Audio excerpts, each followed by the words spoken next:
Cloudflare auto-mitigates the largest ever DDoS attack. Truth Social users fall victim to enormous amount of pig butchering scams. And I had to check this a few times to make sure I read it right, but Russia arrested 100 Russian hackers in a Cryptex crypto exchange crackdown. This is Cybersecurity Today. I'm your host, Jim Love.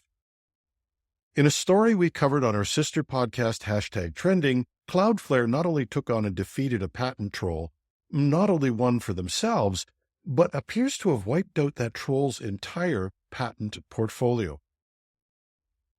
And now, Cloudflare claims to have successfully mitigated the largest distributed denial of service DDoS attack ever publicly disclosed, peaking at 3.8 terabits per second. The attack was part of a month-long campaign of hyper-volumetric Layer 3 and Layer 4 DDoS attacks targeting multiple customers, with Cloudflare's defenses automatically detecting and mitigating over 100 of these attacks in September. Many of these attacks exceeded 2 billion packets per second and 3 terabytes per second, but Cloudflare's automated systems were apparently able to fend off that traffic without disrupting services. The unprecedented scale of the attack poses a threat to any unprotected or inadequately protected Internet properties.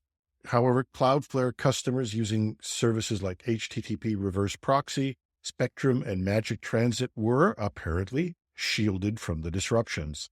The attack, which leveraged compromised devices worldwide, highlights the growing threat of DDoS campaigns that exploit vulnerable devices such as routers, DVRs, and servers to flood targets with massive traffic. Cloudflare says that its use of a global Anycast network and advanced software-defined DDoS mitigation techniques are allowing it to spread and absorb the attack across multiple data centers without impacting performance. The company utilizes dynamic real-time signatures and extended Berkeley packet filters to quickly identify and discard malicious packets, ensuring legitimate traffic continues to flow smoothly. The Cloudflare blog that details all of this is quite an interesting read.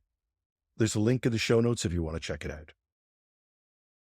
Russian authorities have arrested nearly 100 individuals. Yes, I said it right. Russian authorities have arrested nearly 100 individuals linked to the Cryptex cryptocurrency exchange and other platforms used for illegal transactions, marking a rare crackdown on a domestic cybercriminal network.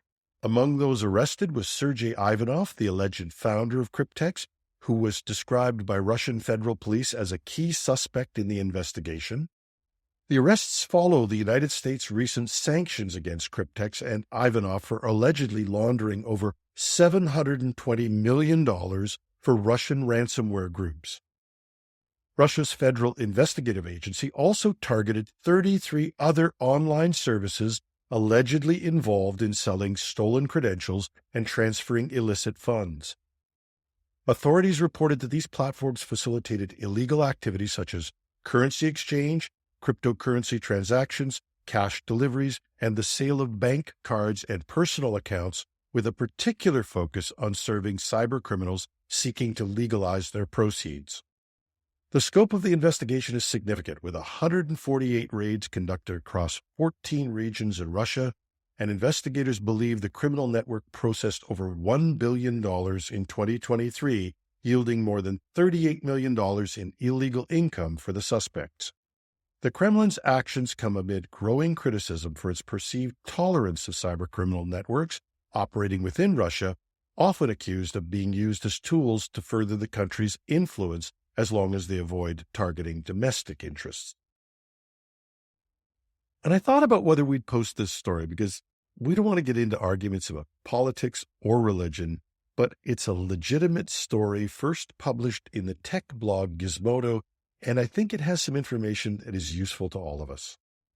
Truth Social, the social media platform launched by former U.S. President Donald Trump in 2022, is under scrutiny after new documents obtained by Gizmodo revealed significant financial losses suffered by its users.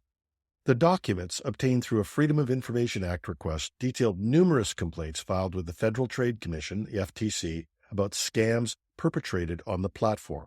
Some users have reportedly lost hundreds of thousands of dollars. Scammers have reportedly used Truth Social to target vulnerable users, particularly older individuals, convincing them to invest in fraudulent schemes.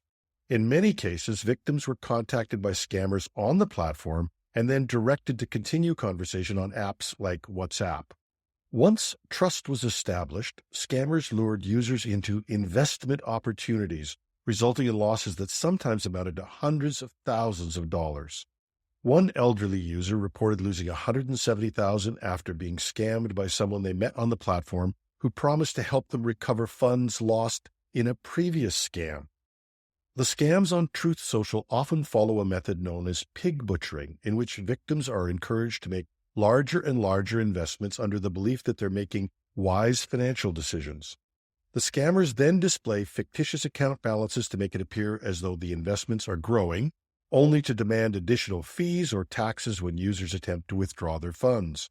Many victims, including one man in his 60s who lost $500,000, have reported being unable to access the funds that they were told they had accumulated. Gizmodo attempted to contact representatives from Truth Social but received no response. A representative from the MZ Group, which works for Truth Social's parent company, Trump Media and Technology Group, stated there was a robust team working to identify scams and ban scammers. The article from Gizmodo has a long and comprehensive list of the various scams. We've included a link to it in our show notes. And that's our show for today. You can find links to reports and other details in the show notes at technewsday.com. We welcome your comments, tips, and the occasional bit of constructive criticism at editorial@technewsday.ca.